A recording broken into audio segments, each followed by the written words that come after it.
Halo guys, Assalamualaikum warahmatullahi wabarakatuh. Saya Putri Absari dari kelas 12 Perhotelan 3.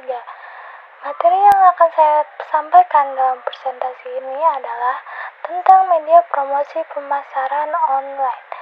Kalian sudah tahu tidak tentang media promosi pemasaran online ini? Dan saya ingin menjelaskan tentang media promosi pemasaran online. Nah, yang pertama ini yang akan saya bahas tentang strategi promosi perusahaan. A. Hakikat promosi perusahaan.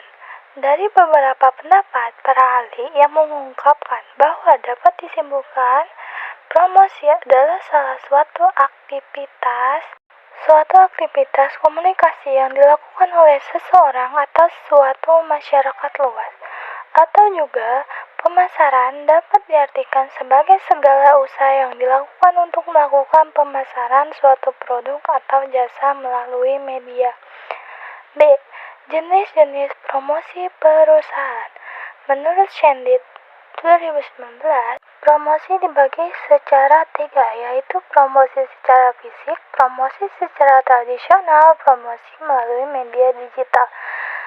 Promosi secara fisik dapat diadakan melalui acara event tertentu yang khusus diadakan di suatu tempat, seperti pameran, bazar, festival, konser, dan sebagainya.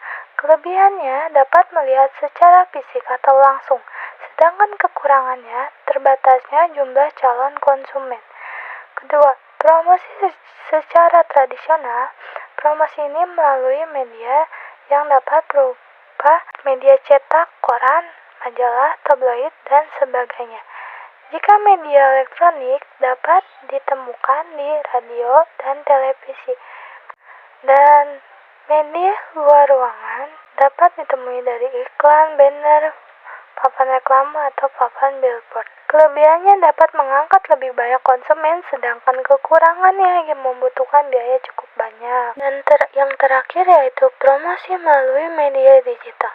Mencakup media digital seperti internet dan sosial media. Kelebihannya yaitu lebih dapat menjangkau orang secara luas dan efisien. Sedangkan kekurangannya banyaknya pesaing yang ikut bermain ke dalamnya. Lanjut ke beberapa contoh promosi yang ada di lingkungan. 1. Promosi di restoran. 2. Promosi penjualan retail. 3. Promosi provider telekomunikasi. 4. Promosi penjualan properti. C. Tujuan promosi penjualan. 1. Menyebarluaskan informasi suatu produk. 2. Mendapatkan konsumen baru. 3. Menaikkan penjualan. 4. Membedakan dan mengunggulkan produknya. 5. Branding atau membentuk citra produk. 6. Mengubah tingkah laku. D. Sasaran promosi pemasaran. 1. Seluruh masyarakat konsumen agar mau membeli. 2. Para pembeli atau pelanggan produk. 3. Para pemakai produk waktu sekarang. 4. Masyarakat yang punya ide beli. 5. Para distributor dan para agen yang menjual produk. 6. Pemerintah yang memerlukan produk dari pengusaha. 7. Mereka yang punya kekuasaan dapat memerlukan untuk membelinya. Dan keuntungan dari promosi yaitu yang pertama, meningkatnya omset penjualan. Kedua, mengingatkan para pembeli. 3. Membentuk motivasi. 4. Produk menjadi lebih terkenal. 5. Meningkatnya produksi perusahaan. 6. Meningkatnya laba perusahaan. 7. Merencanakan bentuk promosi.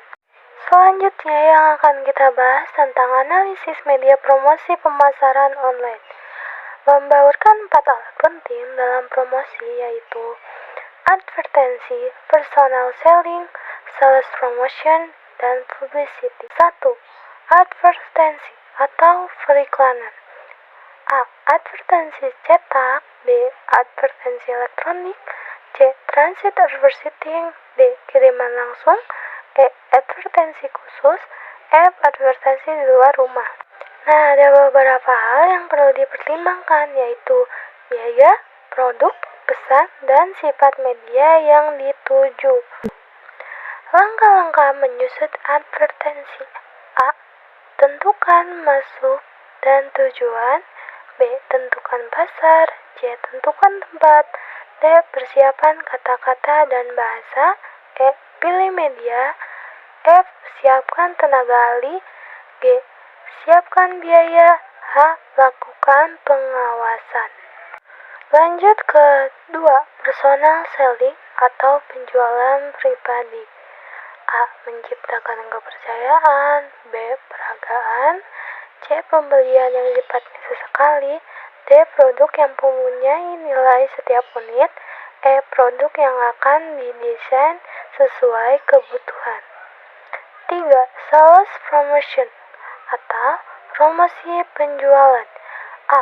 Sampel atau contoh yang diberikan secara gratis kepada konsumen. B.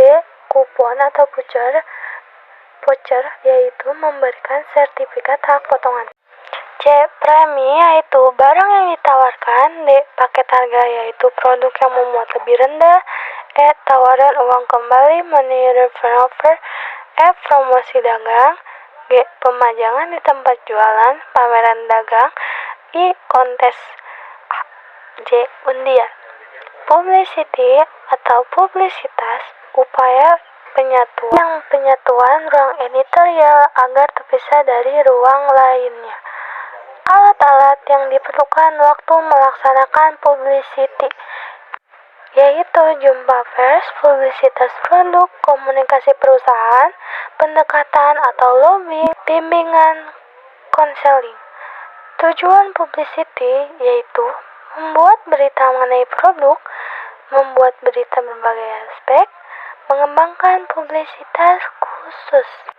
Lanjut yang kelima yaitu direct marketing atau pemasaran langsung. Maksudnya yaitu bentuk dari pemasaran interaktif dengan menggunakan suatu media iklan atau lobby untuk mendapatkan respon atau transaksi yang dapat diukur. Bentuk-bentuk pemasaran langsung. A. Penjualan tatap muka. B. Pemasaran direct mail. C. Telemarketing. D. Pemasaran melalui katalog. E. Saluran online atau online channel. F. Pembuatan media promosi untuk pemasaran online. Menurut Klik Promosi 2017, dalam menyusun sebuah strategi promosi ada beberapa hal yang harus dipertimbangkan cara berkomunikasi dengan target, membuat pesan atau isi promosi untuk merumuskan strategi promosi. Meliputi segmentasi, targeting, positioning, dan messaging. 1. Segmentation. Tujuannya melakukan langkah agar tercipta komunikasi efektif dan pemasaran yang tepat. 2. Targeting. Cara berkomunikasi dengan produsen. 3. Positioning. Cara mendapatkan hati konsumen. 4. Messaging. Sebuah pesan yang ingin disampaikan. Pembahasan yang terakhir dalam media promosional ini yaitu tentang 7 tahap dalam memaksimalkan target promosi. 1. Menentukan target pasar. 2. Menentukan benarnya insentif dan syarat partisipasi. 3. Merencanakan pasar. 4. Memilih media. 5. Menentukan durasi promosi. 6. Mengukur aktivitas promosi. 7. Menentukan anggaran promosi. Oke guys, segitu aja yang saya bahas. Terima kasih atas perhatiannya. Mohon maaf jika ada salah kata atau penjemputan yang kurang berkenan. Bye-bye, sampai jumpa lagi di pembahasan video presentasi yang lainnya.